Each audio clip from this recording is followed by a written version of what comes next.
Oi, gente, boa noite. Estamos iniciando mais um episódio do projeto O Filme da Sua Vida. Eu sou Erivelto Reis.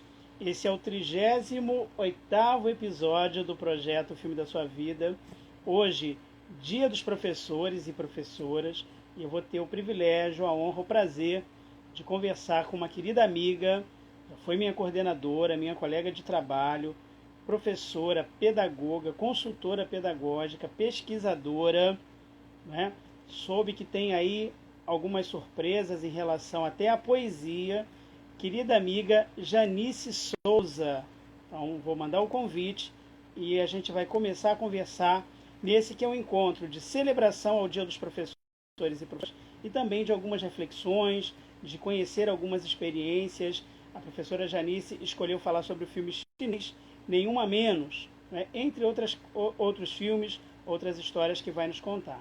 Então, vou mandar o convite e a gente começa a conversar com ela. Aproveito para agradecer as pessoas que estão nos acompanhando, as pessoas que sempre... Boa noite às pessoas que estão conosco agora, que estão chegando. Vamos dividir a tela. Querida Janice, boa noite. Boa noite. Seja bem-vinda. Primeiramente, feliz Dia dos Professores e Professoras para você. Quero dizer da minha alegria, do meu prazer em estar podendo conversar com você nesse momento. A escolha dessa data, ela é muito simbólica para mim. Você é uma pessoa que é uma referência em educação, sempre foi uma querida amiga, uma coordenadora muito generosa, muito coerente com as propostas que sempre fez no trabalho em educação. Tem uma trajetória linda, respeitável, admirável dentro da educação em toda a Zona Oeste do Rio de Janeiro. E é um prazer receber você. Muito boa noite, seja bem-vinda.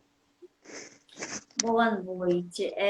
Eu que fico assim muito agradecida de estar fazendo essa live, estar participando nesse dia, né, de hoje, representando tantos colegas, né, que mereceriam até estar aqui, até mais do que eu, vários mais do que eu, e tentando trazer um pouco desse ofício que é extremamente prazeroso, né, importante, significativo e necessário, né, para a sociedade em geral e para o Brasil especialmente, né? Então, parabéns para nós, para você, para mim e para todos nós que estamos aqui nos dispondo a hoje conversar sobre a nossa profissão. Maravilha, Janice. Muito obrigado. A Bruna está dizendo aqui que é fã, está desejando feliz Dia dos Professores para nós. Aproveito para mandar um querido abraço, um abraço muito carinhoso para todos os professores e professoras, para os nossos alunos e alunas, né, para as pessoas que estão no dia a dia conosco, nossos colegas, né, profissionais da área de educação, em todos os segmentos, né? Claro que uma escola não se faz sem alunos, sem professores, e tantos outros profissionais que ajudam a construir o dia a dia da escola e a formar os alunos e alunas. Então, é simbólico o dia de hoje para os professores e professoras, mas somos muitas categorias de profissionais irmanados e irmanadas em torno do ideal da educação. Então, muito obrigado a todas as pessoas que lidam com a educação, que trabalham com a educação, especialmente professores e professoras. Dito isso, Janice, tenho que fazer a pergunta tradicional do projeto para você. Janice Souza, como é o filme da sua vida? Nossa, nós já conversamos nos bastidores, né? Eu vou te fazer uma pergunta. Eu fui a pessoa que mais demorou a mandar isso para você, essa pauta e esse nome? Eu posso responder sinceramente, foi. Eu te enrolei, mas tem um motivo, sabe? Quando eu participei de várias lives, né? E eu fui vendo os filmes que as pessoas foram apresentando e muitos eu adoro. Em termos de filme, de cinema, eu sou uma pessoa muito eclética. Eu gosto desde os filmes mais intimistas, né, até os mais fantásticos. Eu gosto de Poderoso Chefão, Matrix, ET, Nos Tempos da Brilhantina, e aí vai, né? Shrek, porque eu acompanhei a vida do meu filho. E aí eu fiquei Sociedade dos Poetas Mortos, que é lindo, né? O Nome da Rosa. E aí eu fui pensando assim, meu Deus, conduzindo Miss Daisy, a Ponte dos Madison.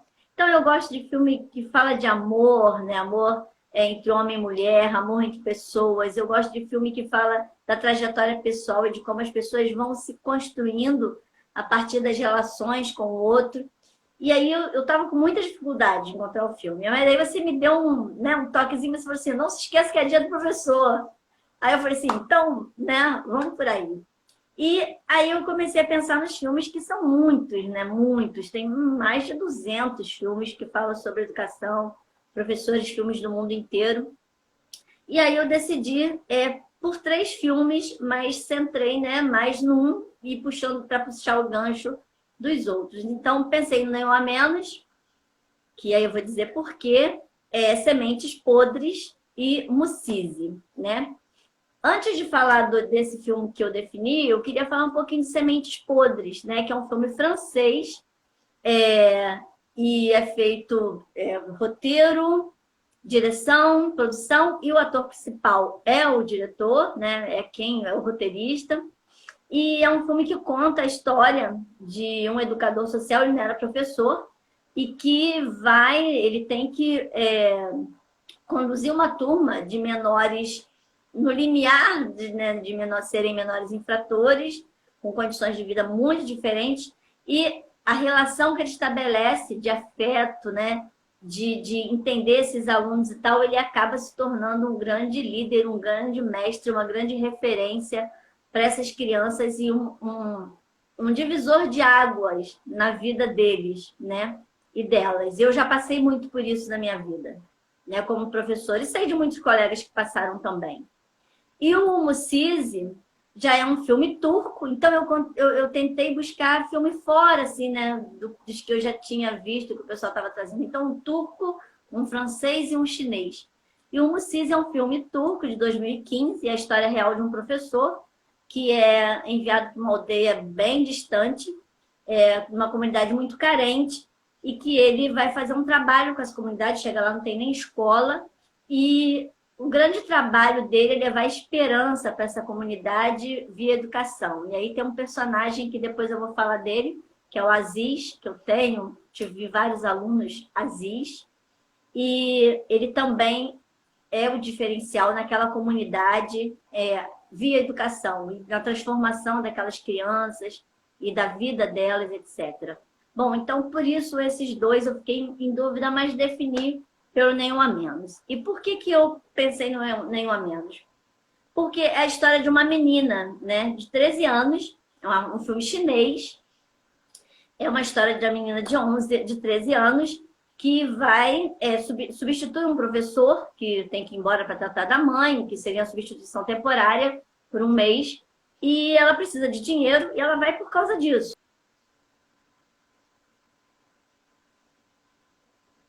Isso o nome Nenhum a Menos. Com dinheiro... Congelou a imagem. Oi? Congelou um pouquinho a tua imagem para mim. Agora tá bom? Tá bom. Você estava falando que a menina vai substituir o professor. Substituir o professor, mas o objetivo dela é ganhar o dinheiro, né? Então, só que a condição que ele coloca quando eu pode ter ido embora. Congelou de novo? Congelou um pouquinho. Quando eu voltar... você não pode ter perdido nenhum aluno. Então, tem que manter os 28 alunos, que já eram 40 e só tinha 28. E aí começa a trajetória dela, que a princípio é só por dinheiro, e aí isso vai se transformando ao longo do filme, da relação dela, né, com a escola, com as crianças, etc. Então, em geral, é isso o filme. E aí acontecem muitas coisas muito emocionantes nesse filme. Janice, eu fico pensando, você recomendou esse filme da lista que você mandou, e é curioso que na pré-pauta você coloca assim, difícil decidir, né, porque são realmente muitos filmes. A ideia de que a escola, a profissão do professor é bastante tematizada em filmes, não só norte-americanos, mas em filmes em todo o mundo, né? Eu sei que a gente vai receber ainda alguns convidados e convidadas aqui até o final do projeto, né, dessa primeira temporada, que também vão falar sobre filmes que tematizam a escola, tematizam o trabalho do professor. Mas eu fiquei muito chocado com as condições da escola, porque quando você fala escola, né, o imaginário vai para uma estrutura, com o mínimo de condição, enfim. Mas fala um pouquinho da escola, que é o cenário desse filme. E é o motivo de eu ter escolhido. Então, olha só, eu começo minha trajetória profissional, na verdade, com 13 anos. Com 13 anos, para eu poder comprar esmalte, absorvente, chinelo, sandália, eu tinha que ganhar um dinheiro, porque meus pais não tinham condição. E eu comecei a alfabetizar as crianças da rua. Então, tem muitas crianças aqui na rua, quase da minha idade, que eu que alfabetizei, né? Me chamam de tia até. E eu que alfabetizei. E eu já comecei a minha carreira profissional muito cedo, na idade daquela menina. É uma menina educando crianças, né? Eu tinha alunos mais velhos que eu tinha 3 turmas. Eu ia estudar, voltava, ajudava minha mãe, ainda tinha 3 turmas para poder ter o meu dinheiro, enfim.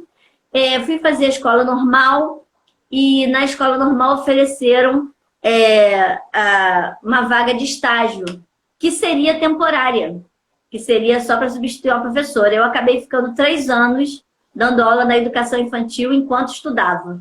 Então, eu fui aprendendo e errando ao mesmo tempo.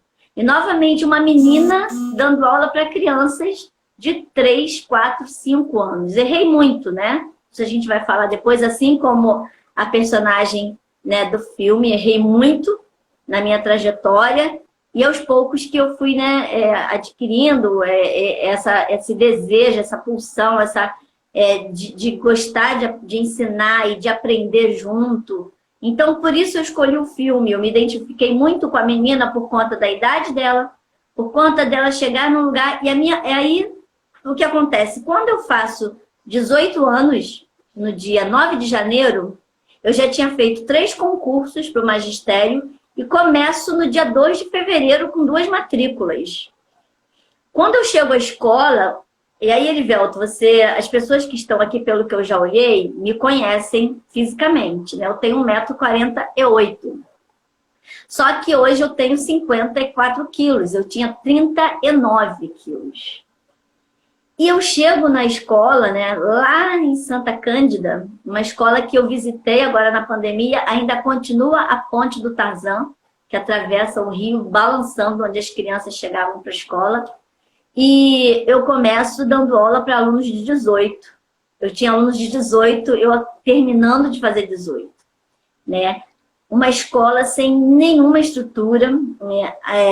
Uma escola do campo, porque você imagina Mazomba, eu comecei com 18 anos, há 30 anos atrás, 30 e poucos anos atrás. Né? Era muito precário. E era muito interessante que a autoridade do professor, que é uma das coisas que a escola também ali, né, coloca, quando eu fui apresentada, eu chego assim com a pequenininha franzina e eu chego para ser apresentada e quando a diretora abre a porta, a professora Nair, fala assim, chegou a professora de vocês, aí levanta todo mundo. Aí levanta e fica com a mão para baixo. Era uma época em que, assim, cada professora que batia a porta, as crianças levantavam. Só sentavam quando a professora saía. Mas, ao mesmo tempo, era uma turma que, por exemplo, eu estava dando aula virada para o quadro, essas cenas acontecem muito, né, no filme. Estava virada para o quadro, daqui a pouco ela era terra, tinha um janelão, aí passava alguém lá e vários da turma que tinham alguma rixa com aquele saíam pulando pela mesa e começavam, saíam pulando e caíam na paulada, né? Pulavam pela janela e assim, eu ficava perdida, eu uma criança, o cara, como é que eu vou, né, conseguir trabalhar? Então, eu passei por muitos momentos de desânimo, desespero, né? E como a personagem, a Zian, eu tô aqui com o nome dela, é Zian, eu acho que é isso. E você fica assim, sem saber o que fazer, né? E aos poucos eu fui descobrindo que só havia uma via nesse momento, era o afeto. era estreitar os laços de afeto com aquelas crianças e com a comunidade. E aí tem alguém que é fundamental nessa trajetória, porque eu já estava fazendo faculdade. Eu começo a ler Paulo Freire, né? E aí, quando eu vou me apropriando de Paulo Freire e estabelecendo essa relação com aquelas crianças, com a comunidade, com aqueles jovens, e percebendo meus erros e tentando traçar um caminho, é que eu começo a avançar de uma forma mais efetiva, mais prazerosa, e que aí eu começo a perceber o que é realmente ser professor, ser professora. E eu vou além, ser educadora, né? Que vai além de ser professor. E eu começo a perceber que, na verdade, meu trabalho não se restringia à sala de aula e àquelas crianças, mas ao universo delas, à vida delas fora da escola. Eu tinha que estabelecer esse vínculo, né, meu enquanto pessoa, com eles enquanto pessoas, eles enquanto seres estruturados a partir daquele contexto social, né, daquele contexto de vida, e a partir daí juntar esse saber acadêmico, né, o que eu aprendia com o que eu tinha que trazer para eles, e aí o compromisso político, o compromisso social, o compromisso afetivo, que para mim são os componentes que estão ali tecidos no que é ser um bom professor. Eu acho que um bom professor ele tem que tentar articular isso tudo. Não é fácil. A gente não sai da faculdade sabendo. Não sai, a gente vai aprendendo. Alguns aprendem, outros não. Outros morrem sem aprender, né? Isso, sem exercitar isso. Mas a menina do filme, a professora, ela faz isso. E tem momentos que são emblemáticos, né, no filme. Quando ela, a princípio, ela começa dando aula repetindo, e eu fiz muito isso, exatamente o que os professores faziam, e o que passaram para ela. Você faça dessa forma. E aí eu errei muito. Nossa, eu errei demais. Eu fiz coisas assim que eu conto para os meus alunos, porque eu acho que faz parte dessa trajetória, mas que quando eu olho para trás eu falo, meu Deus, um dia eu fiz isso, né? De não conseguir perceber a dificuldade da criança e pegar uma prova dela que ela está demorando a fazer e rasgar e jogar no lixo, na frente da turma toda. Eu já fiz isso, né? Numa outra escola do município que eu comecei a trabalhar, eu tinha uma amiga que uma criança fazia determinada bagunça, às 7 da manhã ela colocava em pé, virada para a parede, a criança não podia encostar até 11, até a hora de ir embora, até meio-dia. Isso eu não cheguei a fazer não, tá? Que eu achava um cúmulo absurdo. Mas fez, né, castigo, trabalho de casa excessivo, né? E aí tem os personagens que vêm depois que me fizeram repensar o que significava passar o trabalho de casa, né, para aquele tipo de criança que depois ia para casa e nem casa tinha. Tinha um cômodo de 9 pessoas. E que ele tinha que tomar conta dessas 9 pessoas porque a mãe saía segunda-feira, 5 horas da manhã, e só retornava sábado, 10 da noite. Então, assim, o filme, eu escolhi esse filme porque conforme eu fui vendo, eu fui me vendo. E vendo a minha trajetória, meus erros, meus acertos. Olha, eu me emociono demais com esse filme. São cenas, assim, que me remetem, assim, lá para trás, né? E hoje, embora seja uma escola rural e tal, a gente tem ainda essas escolas, né? Tem aqui no meio urbano, que tem mais recursos tecnológicos, né? Tem quadros de giz, tem um espaço bacana, mas em relação às relações afetivas e esse comprometimento com a construção do sujeito e da sociedade em geral, a gente não vê, né? E eu acho que essa é a grande mensagem do filme, e aí a gente vai falar um pouquinho depois do que acontece no filme, né? Eu acho que eu não posso avançar muito, senão eu acho melhor você ir fazendo as perguntas, de que eu falo demais. Eu estou pensando aqui, Mazomba é uma região entre Itaguaí e Itacuruçá, isso, né? Para quem vai nos acompanhar, para quem está nos vendo que não seja do Rio de Janeiro, é uma região próxima a Itaguaí. Tem uma cena, Janice, não sei se você quer comentar agora, se você gostaria de falar sobre ela, que é logo no início, mas que entre as muitas cenas, me impactou muito, porque me remeteu até a um lugar comum, a um clichê, quando se fala em escola, quando alguém quer, de alguma forma, reafirmar uma vivência, uma experiência direta com o ensino, que é o chão da escola, que é aquela cena em que o giz, né, os gizes estão contados, são 26, e aí eles caem e quebram, e fica aquela coisa de catar os caquinhos do giz, e aí é aquele mal-estar entre as crianças e entre a professora, que é muito jovem, e que está repetindo um padrão de autoridade, com certa dureza, né? De passar a lição no quadro, e as crianças... Mas a gente não sabe escrever, como é que a gente vai copiar a lição? E aí me remeteu essa expressão, o chão da escola. Só alguém com muita experiência, como você está falando, com o chão da escola, com muita sensibilidade, entende essa evolução, ou a necessidade dessa evolução. Você quer comentar essa cena do giz contado assim na escola? Sim, ela recebe uma tarefa, né, de gastar um giz para cada lição, né? Então, é tudo muito assim, é isso que você tem que fazer. E você não pode sair disso. Quando acontece a cena, né, da briga, lá da confusão, que a mesa cai, né, e o giz cai, e as crianças pisam no giz, ali é um momento impactante realmente no filme, porque o que ela tinha ali de instrumento e de segurança, até metodológica, é desconstruído. E aquilo, para as crianças, tem também um simbolismo, porque eles eram muito assim, bitolados e muito treinados pelo professor antigo. O giz era como se fosse algo sagrado, né? Era alguma coisa sagrada, manter aquele giz, usar aquele giz. Tanto que depois, no diário da monitora, né, que é o outro momento de impacto do filme, quando a monitora critica a forma dela trabalhar, mas critica remetendo ao fato de que ela... Porque, na verdade, Erivelto, se você pensar bem, embora ela tivesse, que também foi a minha trajetória, embora ela estivesse repetindo, aquilo a incomodava também. Sim. Né? Perfeito. E aquele momento que a criança faz a crítica a ela, a monitora, naquele diário que o menino Zan, né, toma da menina e lê alto, e ela que obriga o Zian a ler o diário, né, da menina. E aí ela se impacta, porque na verdade o diário é a menina fazendo crítica à metodologia dela, à autoridade dela, à forma dela trabalhar, né, dizendo que ela estava fazendo tudo errado e que ela nem conseguia...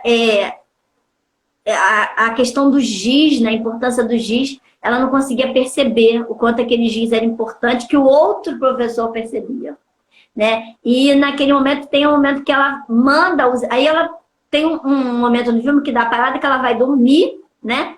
Mas aquilo fica matutando, tanto que de madrugada ela levanta, né? E isso no filme não ficou muito assim, não. Por que ela levantou e foi lá e chamou ele? A gente pode fazer várias leituras, né?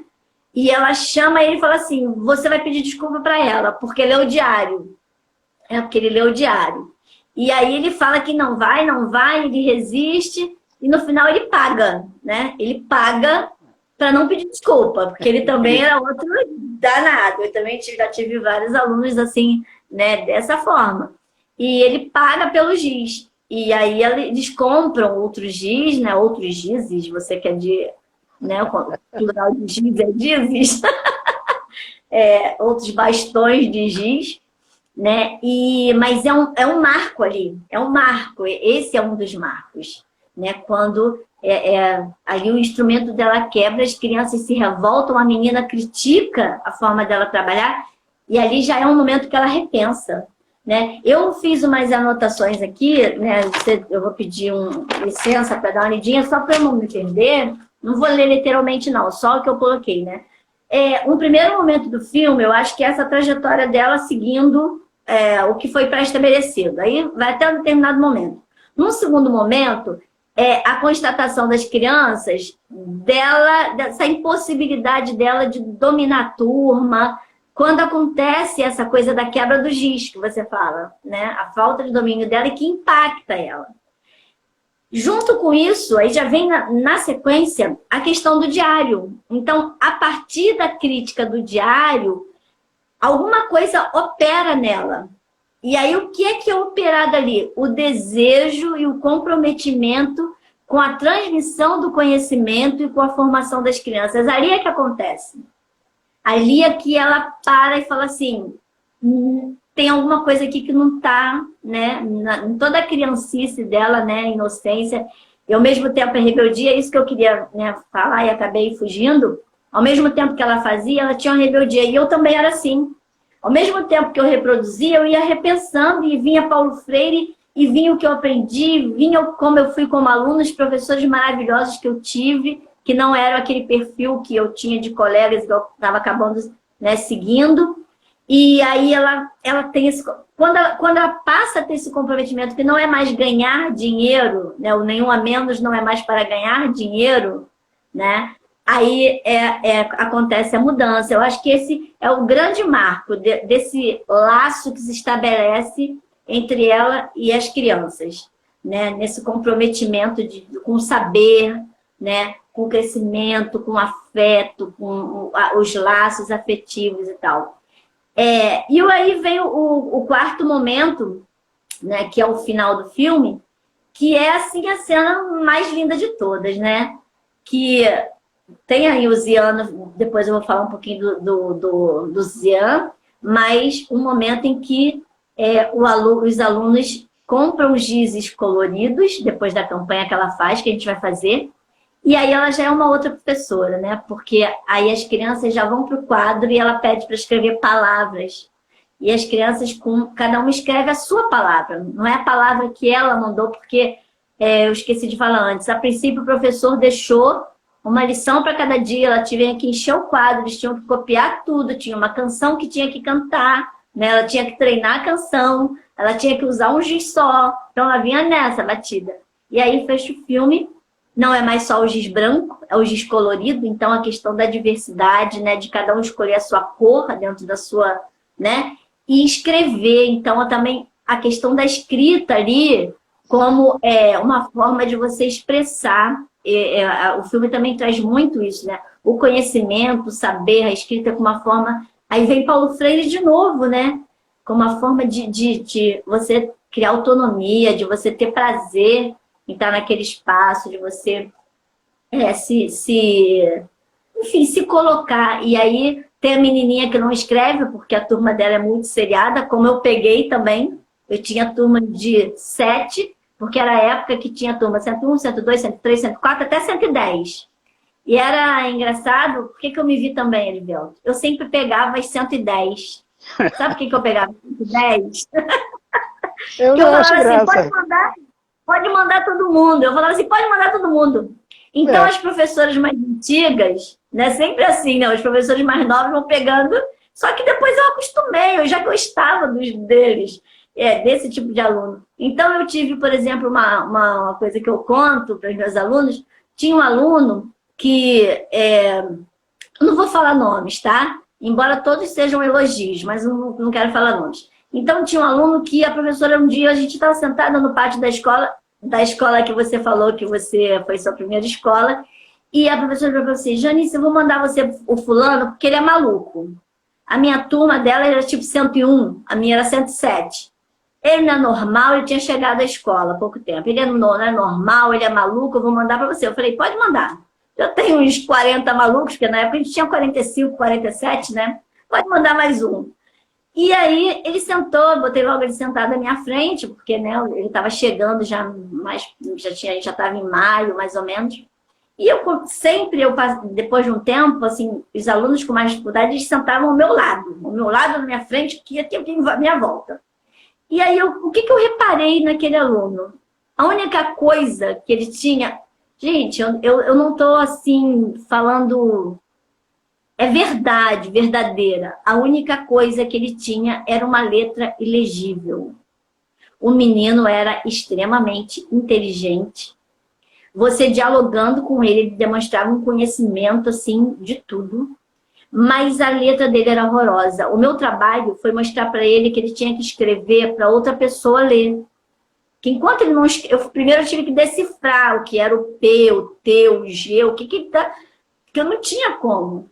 E aí mostrar para ele, né, o que existe, que ele tinha que escrever de forma que as outras pessoas lerem assim, que enquanto ele não escrevesse, ele não ia sair daquilo ali. E ele se tornou engenheiro químico, né? Que eu depois, anos depois, a minha escola, essa escola é na rua que eu moro, então a gente sempre tem o hábito, tem uma rua muito tranquila, até hoje a gente tem esse hábito de sentar com cadeirinha de praia no sábado, domingo, ele vinha, sentava na calçada da minha casa e ali a gente ficava batendo papo e tal. Era isso que eu tinha que mostrar para ele, né? E então é uma das histórias que você falou, perguntou lá, o momento que você ganha ali o Oscar, embora eu tenha falado para você colocar no final, para mim foi um momento de Oscar, né? Quando eu percebo que era uma questão tão simples e essa criança vai embora, porque eu acho que é isso que a gente tem que fazer também como professor. Nossa tarefa é essa, vai embora, você tem como você ir, vamos descobrir aqui o que é que está faltando, né? Para você voar, para você alçar voos maiores. Né? Aí eu acho muito importante essa cena. Ô, Janice, no finalzinho do filme. Eu tenho algumas perguntas para te fazer, muitas delas ligadas à área da educação, mas quando eu divulguei que eu conversaria com você, primeiro assim, antes de chegar esse momento de hoje, várias pessoas me escreveram e diziam assim, você tem que conversar com a professora Janice, a Janice é a cara desse projeto. E aí, você sabe, tem a questão da surpresa, né? Você quer fazer a surpresa de revelar o convidado ou a convidada, né, na semana em que vai acontecer a conversa, para as pessoas irem acompanhando também. E aí, quando eu disse que eu conversaria com você, uma das pessoas com quem eu falei me pediu para perguntar a você o seguinte, você sonha com a escola? Porque a alegação da pessoa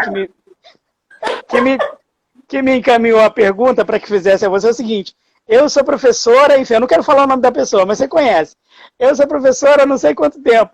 Quando eu estou de férias, eu sonho que estou dando aula, eu sonho com a escola, eu sonho com a rotina da escola. Então eu pergunto a você, uma pergunta encaminhada, encomendada. Você sonha com a escola? Já teve um período na tua vida de muita atividade em que você sonhasse com a escola? Olha, eu não só sonho com a escola, como eu não durmo por causa da escola. Eu tenho um problema sério de insônia que foi sendo desenvolvido. Eu sempre trabalhei à noite, de manhã, tarde, noite. E chegou aos 48, 49, que eu não conseguia dormir. Eu fiquei 15 dias sem dormir, entrei em processo de depressão, por transtorno de ansiedade, TAG, né? Em relação ao trabalho. E aí eu tive que entrar com medicação, que eu tomo até hoje. Se eu não tomar medicação, eu não durmo, né? É uma insônia crônica. Mas por que acontece isso? Eu dou uma aula até às 10. Quando eu saio da aula, eu continuo pensando naquela aula. E eu continuo pensando assim, o que eu não falei? Eu falei, eu não toquei nisso. Naquela hora que alguém falou aquilo, eu tinha que puxar aquele gancho. Eu não puxei aquele gancho. Aí eu vou e anoto, sabe? E sonho também.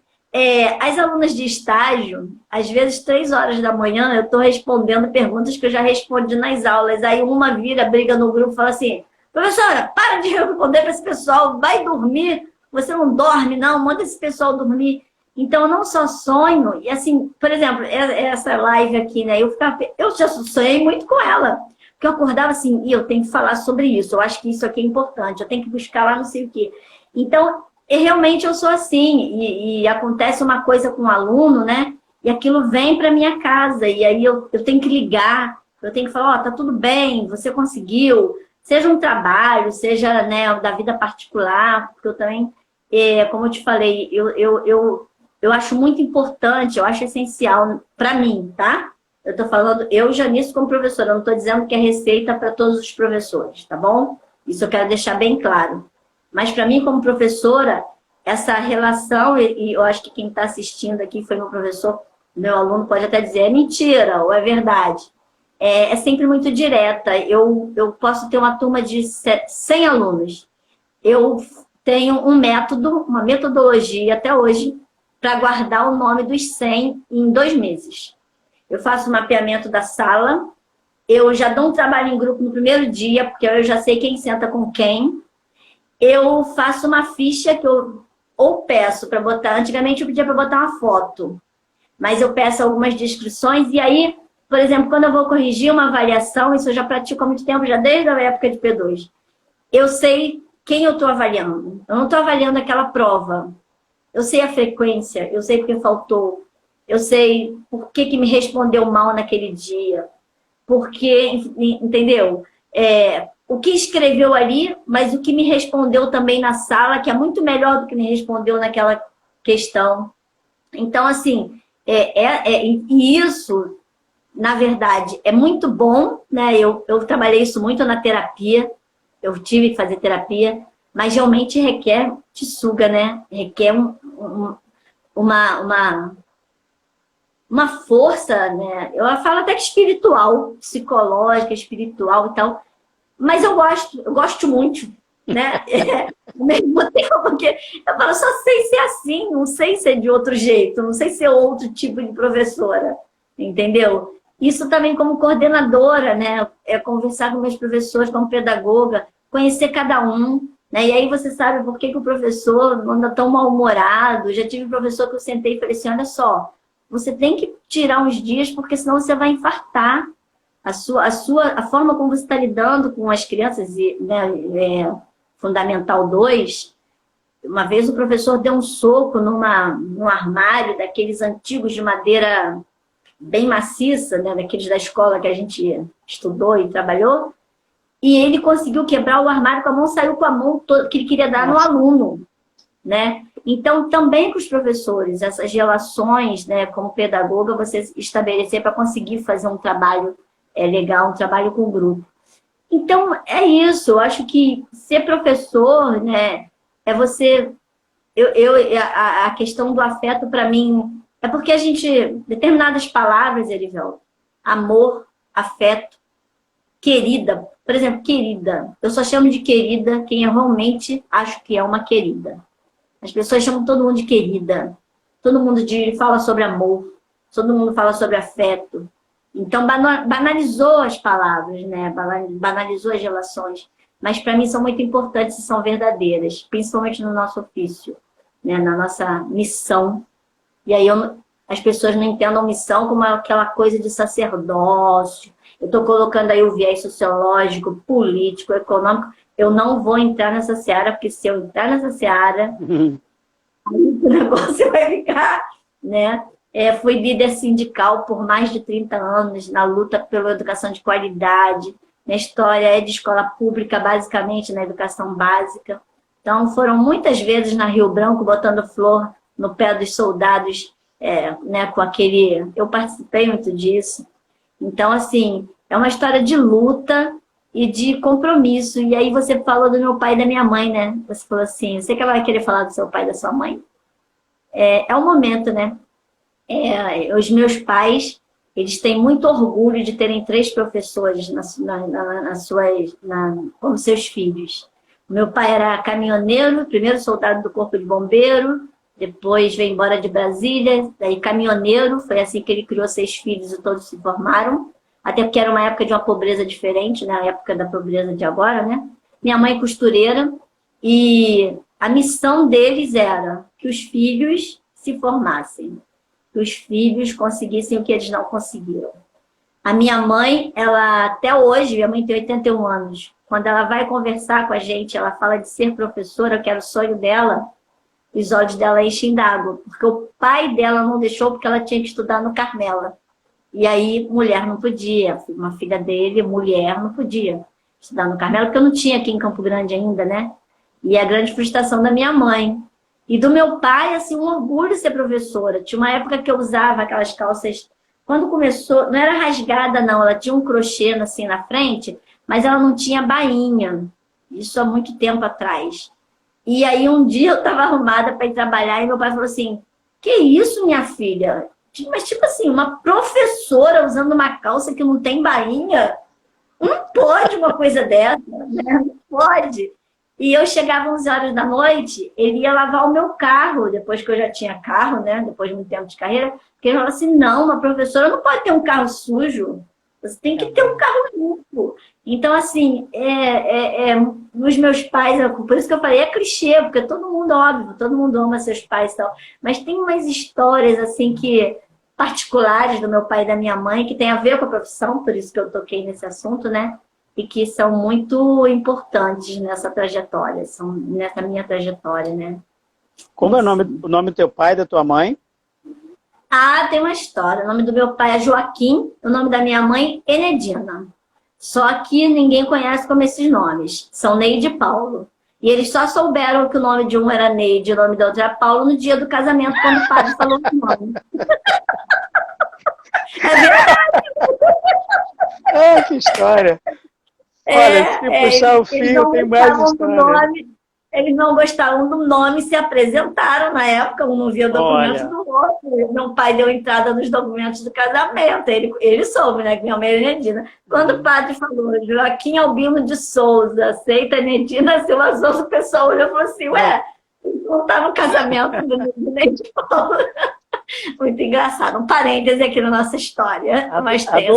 Adorei essa história.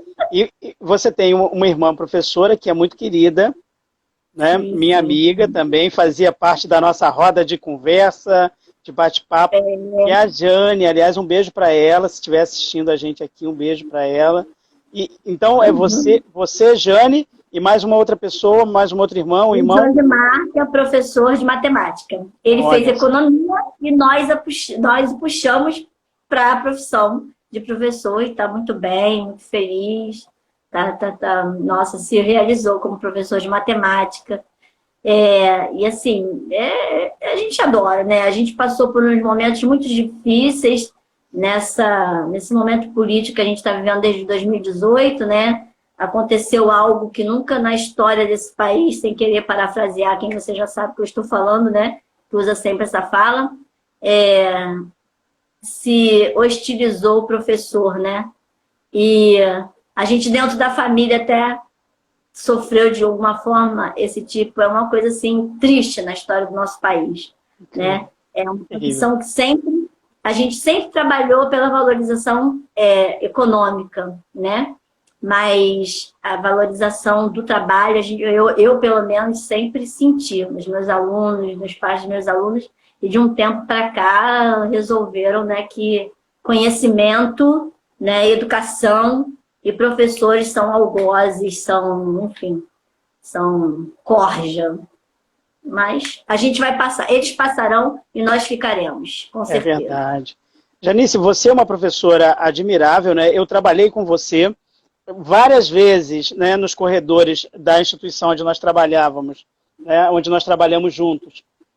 Eu via as alunas, sobretudo, né, comentando a tua postura, comentando das aulas que tinham. Você falou que depois que a aula termina, na tua cabeça ela ainda continua. E eu via, depois da sua aula terminar, os seus alunos e alunas saindo, comentando ali nos corredores, no pátio, falavam do teu cabelo, das tuas unhas, da maneira como você se vestia, que você era elegante, enfim, tudo isso para dizer o seguinte, e dizer uma coisa que você já sabe, que quem está nos assistindo também sabe, você é uma professora, uma pessoa admirada, mas eu quero perguntar a você, quem foram, né, os professores e professoras que você admirou, se você poderia citar um ou dois, enfim, alguma história de um professor ou de uma professora marcante que você guarda aí no teu coração, na tua memória, no qual você se inspirou, na qual você tenha se inspirado. Tem essa memória? Tem essa lembrança?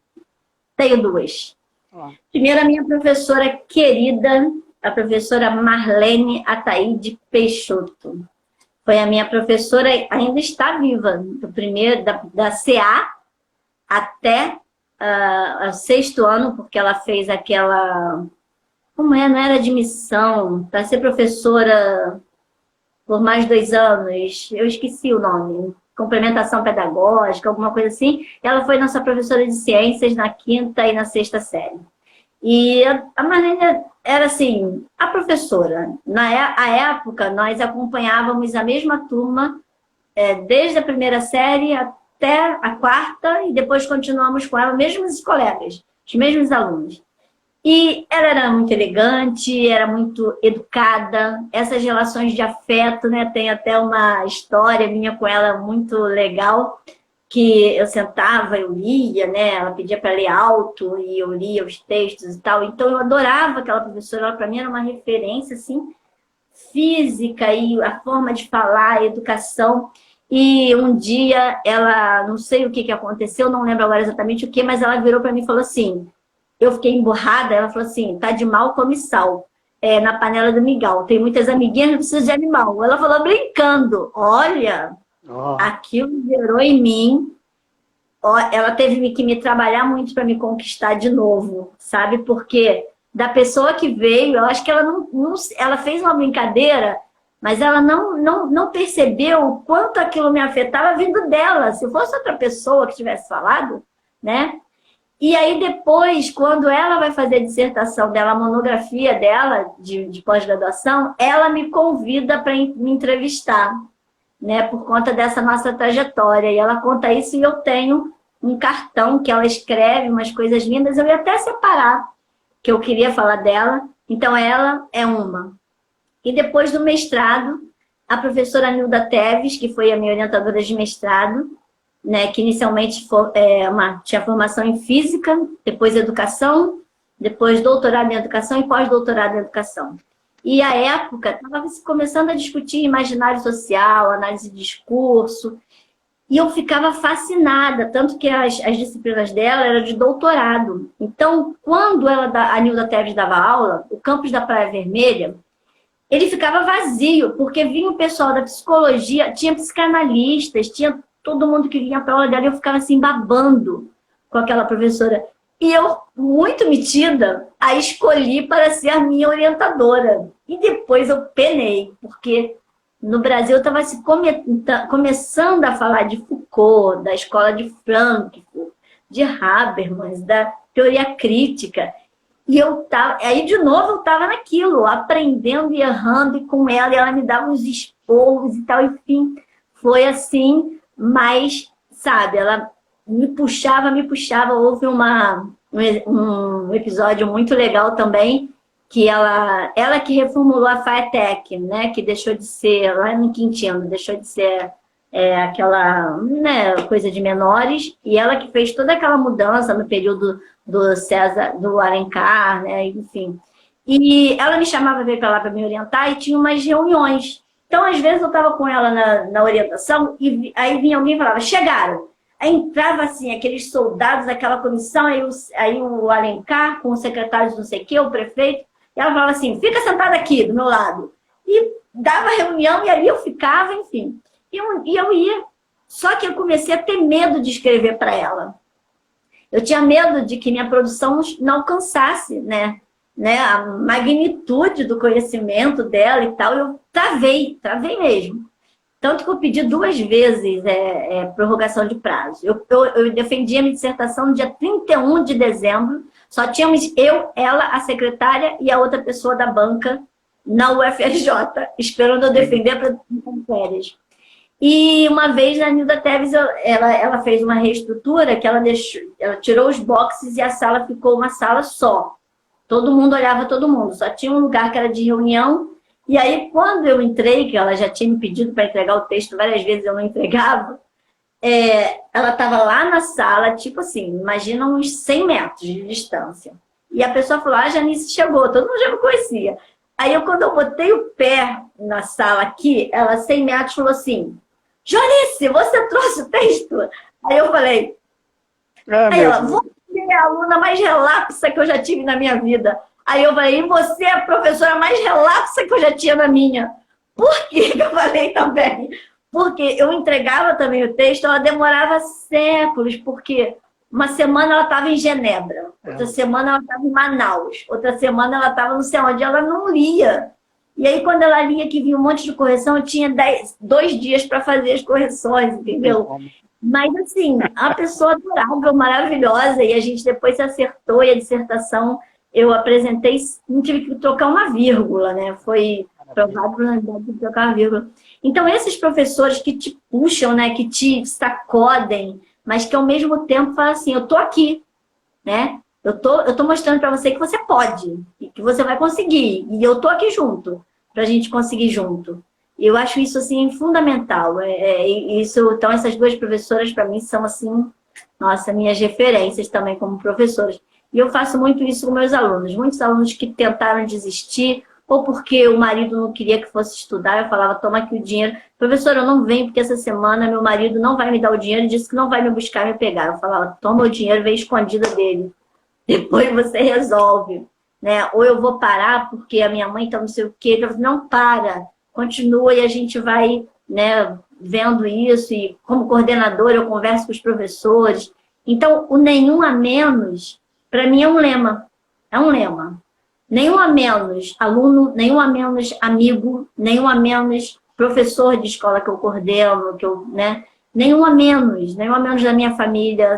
É tudo que eu puder fazer, né? Desde que não fira a minha dignidade, meus princípios, né? De ética, né? Mas nenhum a menos. Eu acho que é o lema. Incrível. Essas histórias de professores marcantes ficam para sempre e vão norteando a nossa vida. E certamente você é uma professora marcante na vida de muitas pessoas.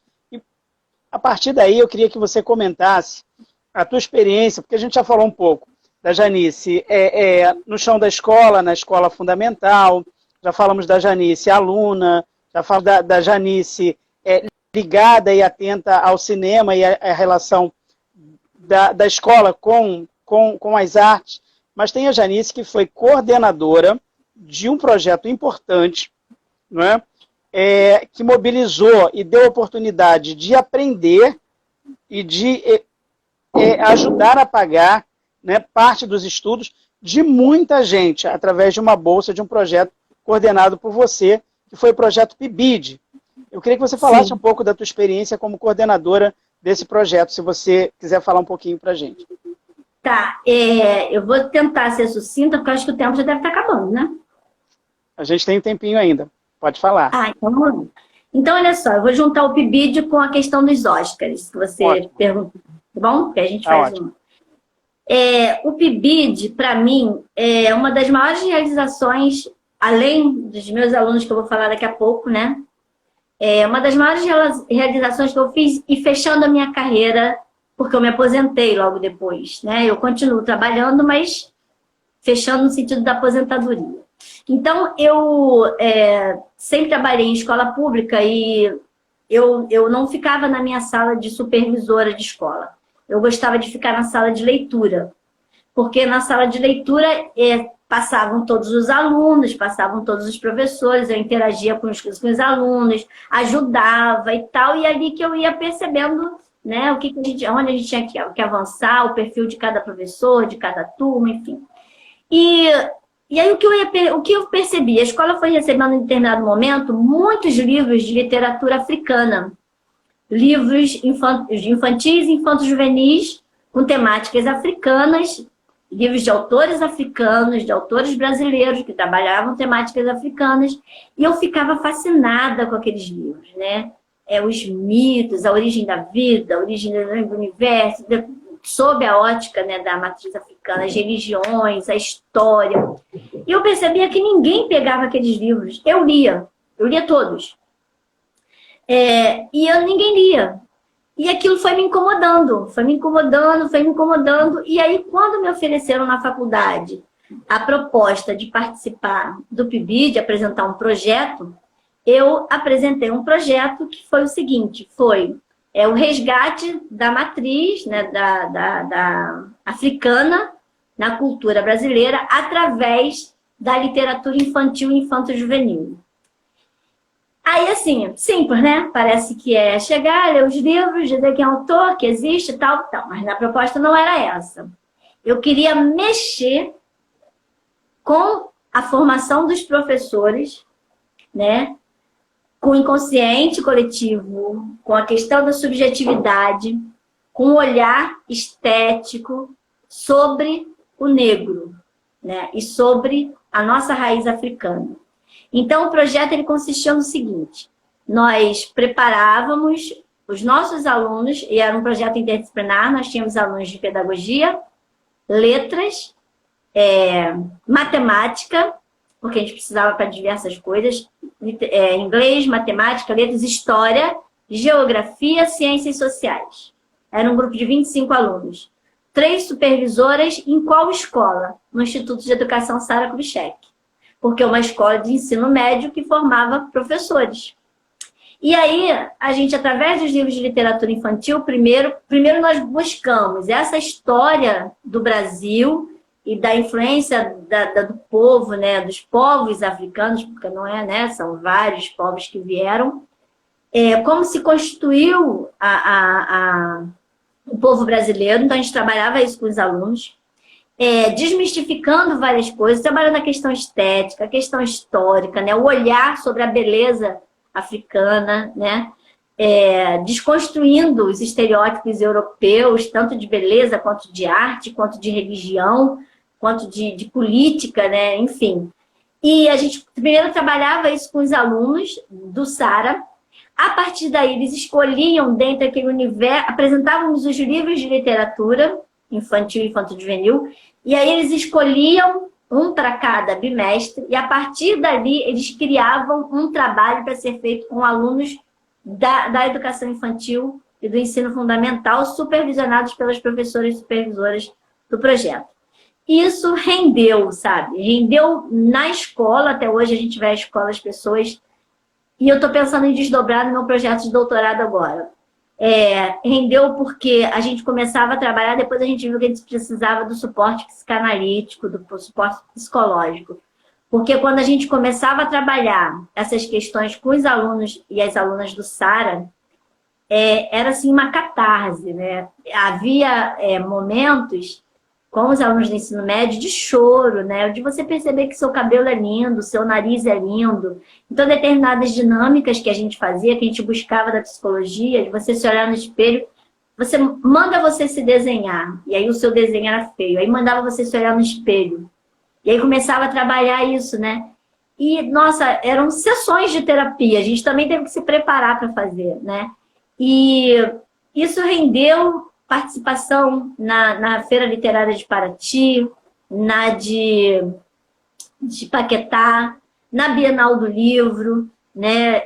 A gente tem muito material muito bonito, e cada escola que a gente chegava, igrejas, aí começamos a ser convidados por igrejas para apresentar o projeto em praças públicas, em ONGs, né? E aí a gente fazia esse trabalho. E na Bienal e na Feira Literária de Paraty, a gente na roda, eu sentada na roda, ia chegando os turistas e tal, japonês, chinês, holandês, e sentava ali, fazendo as nossas oficinas com a gente, não só as crianças, sentavam no chão da Praça da Matriz, e eu tô sentada assim, e eu escuto assim, Janice, e quando eu olho, era uma outra professora muito querida, a professora Tereza Cristina, que foi minha professora de matemática, e a partir daí a gente chorou, se abraçou. Ela também foi muito importante, e ela, assim, muito orgulhosa de eu estar ali, né? Uma aluna de escola pública. Então, até hoje a gente né, troca né, mensagens, todo dia, hoje mesmo a gente já trocou. E, assim, um reencontro emocionante, né? De uma pessoa que é outra pessoa também, que nossa, uma professora maravilhosa de matemática, uma disciplina que eu nem não tinha muita afinidade, mas que eu só tirava 10 por causa da professora. E aí eu queria falar isso, né? Quando você conquista a turma, além de você trabalhar com elas assim, a questão do crescimento pessoal é por você, eles estabelecem um vínculo com você que ele fala assim, é por mim, professora, e é por você. Por isso que eu não queria decepcionar a Nilda Teves. Por isso que eu não queria decepcionar a minha professora Marlene, entendeu? E tem uma hora no filme, porque a menina ela vai buscar o menino que vai embora, porque tem que trabalhar. E quando eles voltam, as pessoas têm que ver o filme, né? Porque não dá para aqui falar tudo, né? Quando ele volta com o repórter, porque ela consegue a mídia, né? Para ir lá e ver a escola, e ajudar a escola. Porque ela sai para buscar, para quem está nos ouvindo. Tem um momento que ela vai embora da escola porque era nenhum a menos, um menino vai embora porque a mãe está muito doente, o pai morreu e ele tem que levar dinheiro para casa. Então ele vai embora de um dia para o outro. E ela vai atrás dele, ela peregrina até conseguir trazê-lo de volta junto com a imprensa para ver a escola dela, porque ela, né, apareceu na televisão e mostrou isso. E o menino vira para ela, e eu escrevi, e ele fala assim, ó, o Zhang, ele fala assim, você fez tudo para me encontrar, eu tenho que te recompensar, eu tenho que recompensar o teu carinho com coisas bonitas. Aí ele fala, como flores. Então, assim, o Zhang, que era um menino da pá virada, ele já estava fazendo por ela, né? Ele que tanto infernizou a vida dela como aluno, né? E fez ela, né, sair do eixo, eles voltam com esse laço. E eu acho, assim, muito importante. Ele não queria mais decepcioná-la, né? E aí, quando a gente cria esse vínculo, eu acho que a gente ganha muito no nosso trabalho. Esse vínculo de afeto com a criança, né? Aí eu vou falar do Oscar, pode? Dá tempo? Sim, sim. E aí, esse é um momento de Oscar, eu acho, PIBID. Não para mim, para toda a equipe. Inclusive, principalmente para os alunos de ensino médio que conseguiram se repensar, se ressignificar e se acharem bonitos, se acharem pessoas importantes, né? Eu teria muitas histórias para contar sobre o PIBID, mas vou parar por aqui. Outro momento de Oscar, a Aurenice. Eu botei lá, né? A Aurenice levantou e em voz alta leu linda e perfeitamente um texto para toda a turma de 47 alunos. Então, a Aurenice eu tinha uma turma dessas 107, que não aprendi a ler, já tinha alunos com 15, 16, e a Aurenice sempre lá, quietinha, uma aluna negra, de cabelo bem crespo, que naquela época era feio, que ficava lá no cantinho, nariz escorrendo, muito pobre, cheirando mal. O nome dela não é exatamente esse, é parecido, tá bom? E eu ficava ali com ela, ela do meu lado, e ela foi até setembro só vindo. Pode? Voltou? Ela foi até setembro, eu trabalhando com a turma. Para você ter uma ideia, a nossa sala, a gente, uma vez, os pais, alunos, para pintar a sala. Nós pintamos para cinza e azul. Assumiu a Prefeitura de São Paulo e ele falou assim, eu não posso dizer que a escola é bonita se a escola é feia, ela é cinza. As escolas eram cinza e azul marinho, metade branco, e a gente pintou de salmão, botou uma parede verde, junto com os pais, eu comprei a tinta, e a gente foi para lá no sábado e pintou. E depois dali a gente começou a decorar a sala toda, então não tinha um espaço da sala que não tivesse um trabalho de aluno. Era tudo deles. História em quadro, redação a gente fazia coletiva, botava no cartaz, botava lá. Então eles se viam naqueles trabalhos, né? E a Aurenice, ela foi a última a ler. E em setembro, e ela não mostrava, porque a baixa autoestima dela era tanta que ela se negava a falar, ela não abria a boca. Hora nenhuma. E aí, um dia eu falo assim, quem vai querer ler, né, o texto? Porque eu tinha essa prática que os meus professores tinham, levantar e ler. Levanta e lê. Né? Eu trabalhava isso com eles. Você tem que levantar e ler. Eu trabalho isso com minha filha agora. Não é assim que você levanta e lê. E aí a Aurenice levantou. Quando ela levantou, já ficou aquele silêncio que ninguém esperava. E Erivelta, ela pega um texto e ela lê, assim, um texto do livro com, assim, pontuação, entonação, emoção. E tem um momento que ela para. Sabe aquele momento que... Um minuto? Tudo parou. E depois disso, a gente começou a gritar e batia palma e pulava, e todo mundo pulava e batia palma. E sabe? E no dia seguinte nós levamos bola, bolo, cada um levou um desenho. Eu levei bola e bolo, refrigerante, e nós fizemos uma festa porque a Aurenice leu, né? Então, eu acho que é um outro momento para a Aurenice, um Oscar para a Aurenice. O outro momento, o Meiver, que ingressou na Escola de Belas Artes. O Meiver, eu tive por muito tempo uma turma de alunos portadores de deficiências, de vários tipos, e o Meiver tinha altas habilidades. O Meiver não escrevia nada, não falava nada, ele respondia matemática, tudo falando, e fazia desenhos maravilhosos. E o Meiver, não sei de onde, até hoje eu tenho as fotos dele, eu fiz exposição dele na FEUC. Ele conseguia fio de telefone e ele fazia umas esculturas de até 1,5 m, trançando os fios de telefone. Ele fazia dinossauros, ele estava na fase dos dinossauros. E você olhava e você via os órgãos do dinossauro. Você olhava os olhos, você via a retina, a pupila, você via os órgãos. E aí, depois, passados anos, a Jane encontrou o Meiver na rua e falou, Janice, você não sabe o que Meiver está fazendo. Eu falei, aí ela, o quê? Não, e aí foi uma luta para manter o Meiver, primeiro como aluno, porque depois ele fez determinada idade. Depois ele passou para a escola, que era na esquina de uma outra. Numa eu dava aula nessa turma e na outra era supervisora da escola, na do Ensino Fundamental 2. Ele foi para lá, então era briga minha para os professores entenderem o Meiver, né? E as peculiaridades e as necessidades do Meiver. E ele terminou. E depois ele foi para o ensino médio, eu acho que no Albert Sabin. E também aí eu mandava relatório, eu acompanhava. E aí um dia eu soube que o Meiver estava na Escola de Belas Artes, né? Então, Oscar para o Meiver, né? O Márcio é uma história também. O Márcio era o cão chupando manga. O Márcio era um aluno que merecia uma live só sobre ele.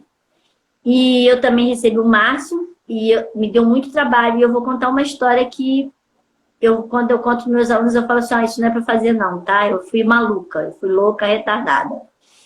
O Márcio, ele importunava a escola inteira. Um menino muito franzino, acho que ele batia em todo mundo. Ele, para você ter uma ideia, uma vez ele já era conhecido na escola, uma vez na fila de merenda.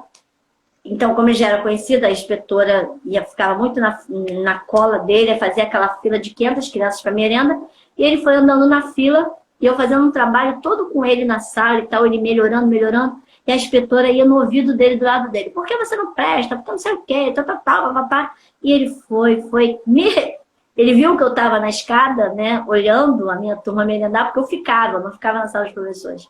E ele olhava para mim, a mulher falando, e eu não querendo tirar a autoridade dela e tentando, né? E na hora que ele pegou o prato de comida, que ela foi até a hora do prato de comida, ele pegou o prato de comida, virou assim, fez a cara assim, na cara dela, falou, vai tomar no tum, e jogou na cara dela. E aí fechou o tempo na escola, né? E aí chama pai, chama não sei quem, chama mãe, e aí o trabalho também para eu, né, tentar contornar isso e tal. E no outro momento, o Márcio, né, fazendo isso tudo com os colegas não aguentavam mais. Eu virei, aí que vem a maluquice. Eu virei para a turma, falei assim, gente, ele já tinha me... De vez em quando eu pegava o Márcio e levava a casa, entregava a mãe dele, falava, hoje não dá. Aí ele ficava 2 dias sem a escola. Aí eu ia à casa dele. Aí falava para a mãe dele, me dá o Márcio que eu vou levar para a escola. Ela, já bati nele. Eu falei, não, a senhora não pode bater nele. A senhora não pode bater nele, porque eu vou ter que denunciar a senhora. A senhora tem que mandar ele para a escola. Manda ele para a escola para mim. Mandava para a escola. Eu levava no meu carro, trazendo no meu carro.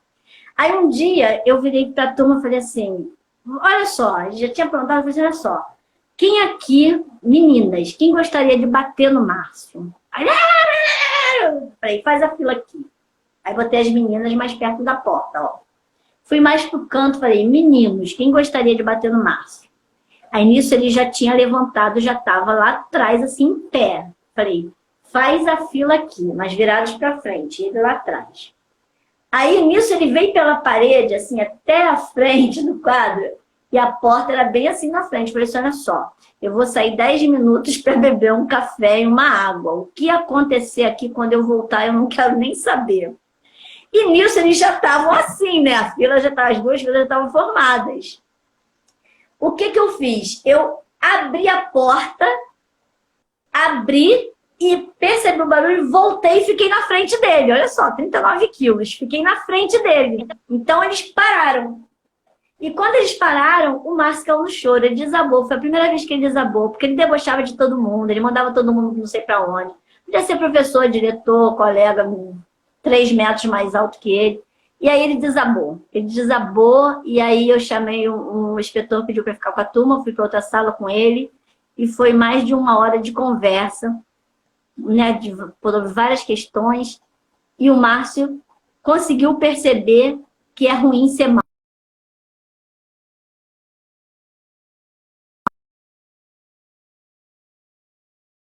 Aula para o Márcio. Tá bom? Oi?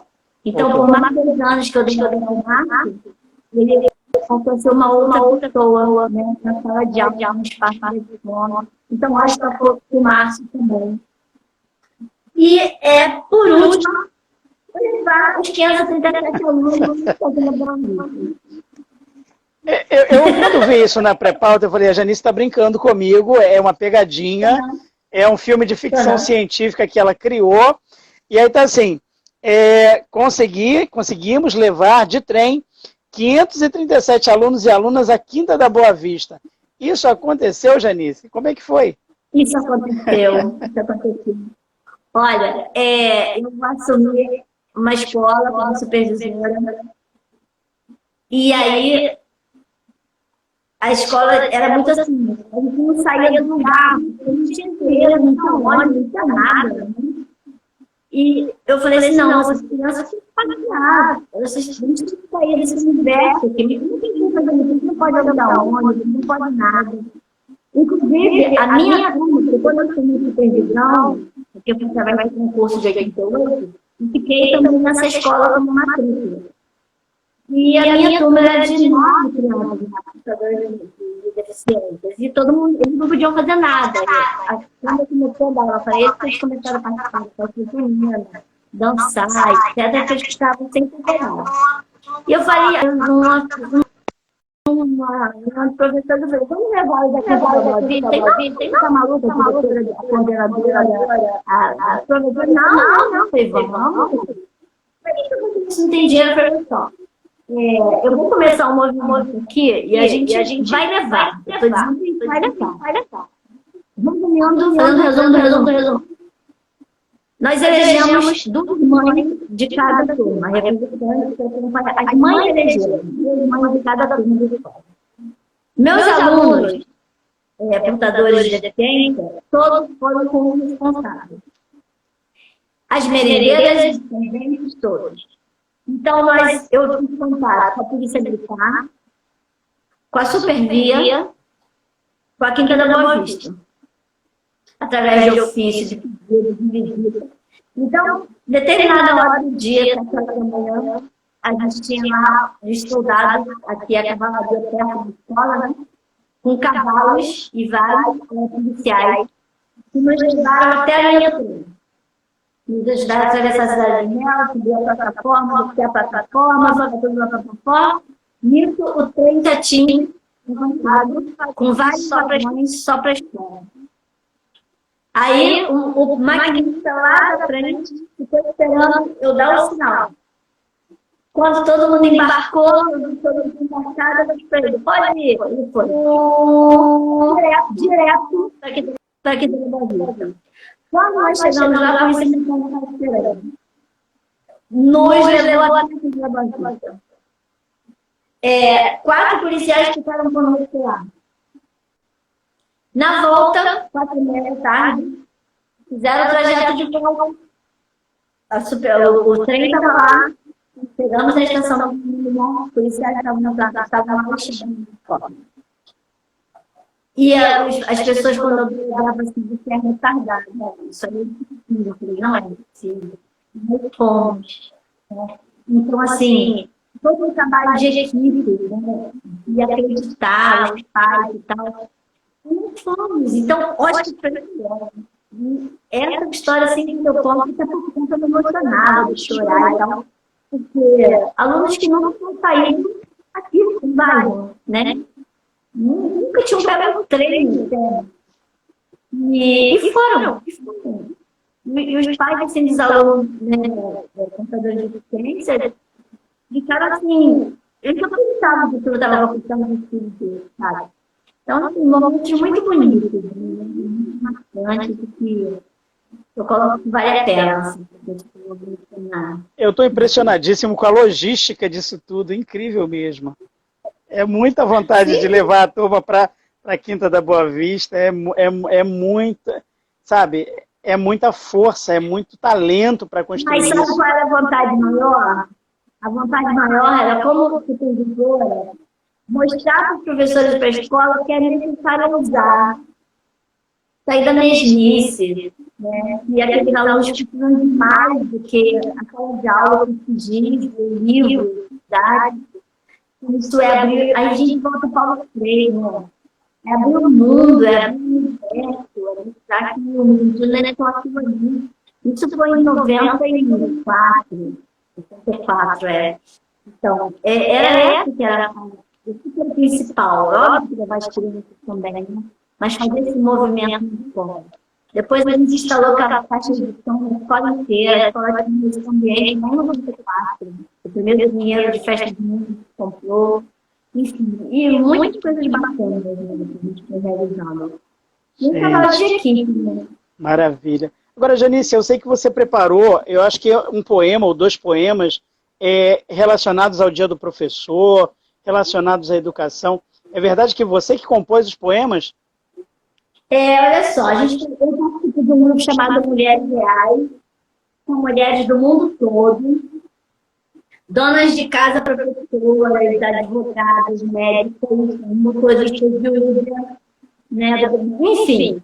E esse movimento é de empoderamento da mulher independente de raça, cor, religião, profissão, formação, etc. E nós produzimos 2 livros. E com narrativas de poemas, cada um tem uma proposta. Então, esse aqui é Mulheres Reais, bem comum. E esse aqui, Mulheres Reais, do Mundo do Dom.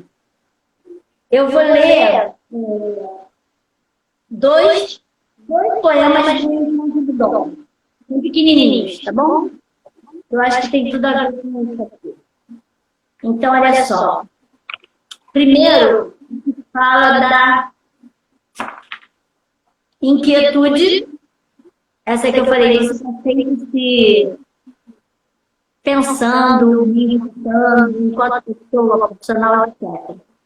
Então, é assim, não me poder, então, até filosofar. Eu não sou poeta, tá, gente? Eu acho poeta maravilhoso. Que me perdoe a gente que eu não sou, mas eu acho que poeta, palavra sonora. Filosofar. Coloquei assim, ouço-me, ouço-nos, e ao ouvir, falo a mim mesma sobre nossas vozes. Entender-me, sinto-me confusa, e ao confundir, mais ouço, mais falo e menos entendo. E neste exercício de ouvirmos, de falar de nós, de tentar entender, busco o inatingível. Saber de mim, saber de nós, saber do mundo. E quando penso que cheguei ao fim, começo de novo. Esse é um deles que eu acho que mostra bem essa busca. E a outra é essa trajetória de luta, né? Desde menina, sindicalista e hoje defensora, né, da educação inclusiva, de qualidade para todos, etc. Então, esse fala assim, sigamos. Por diversas vezes, me vem sensação, sentimentos difíceis. Disfarço. Na verdade, escondo-me no que mostre. Que parte de mim sou eu? Não quero esconder-me em sutilezas, comedimentos, simpatias, mas mostrar-me como quem sou. Assusta-me. Já fiz tantas marcas, a maioria sozinha, buscando em mim mesmo perguntas e respostas, medos e superações, mágoas e sentimentos bons. Já fiz tantas marcas, muitas com pessoas dadas de justiça, igualdade de direitos, bem comum. Algumas terminaram na vitória, outras em fracasso total.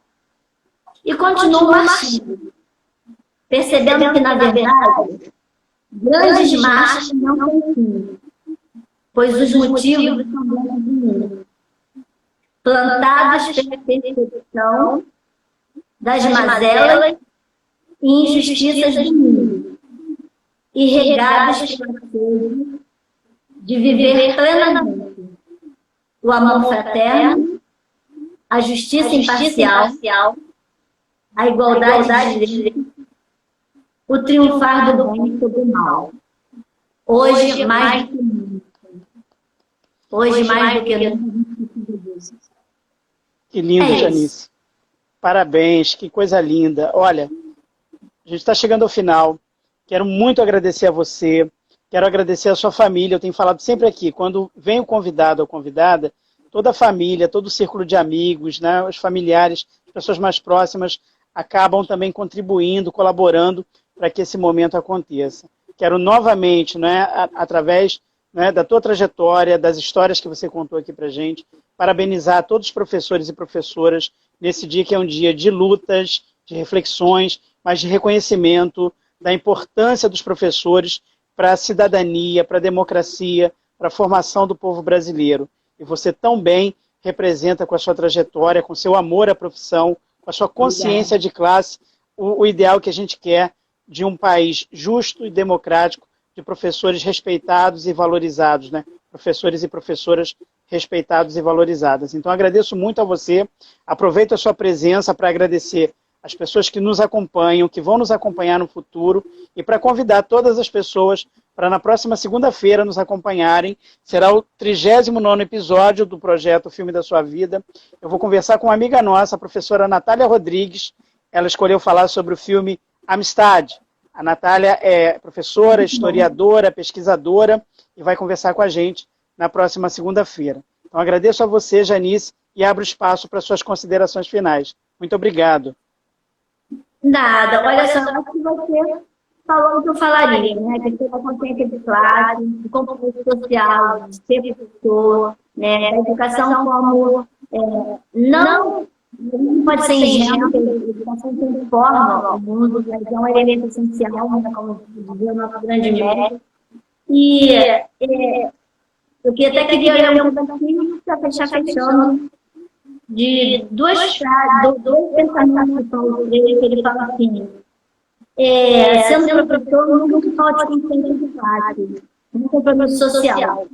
Sendo professor, busque pequenidade, pequenidade e pequenidade. Pesquiso para constatar, constatando, intervindo, educo e me educo.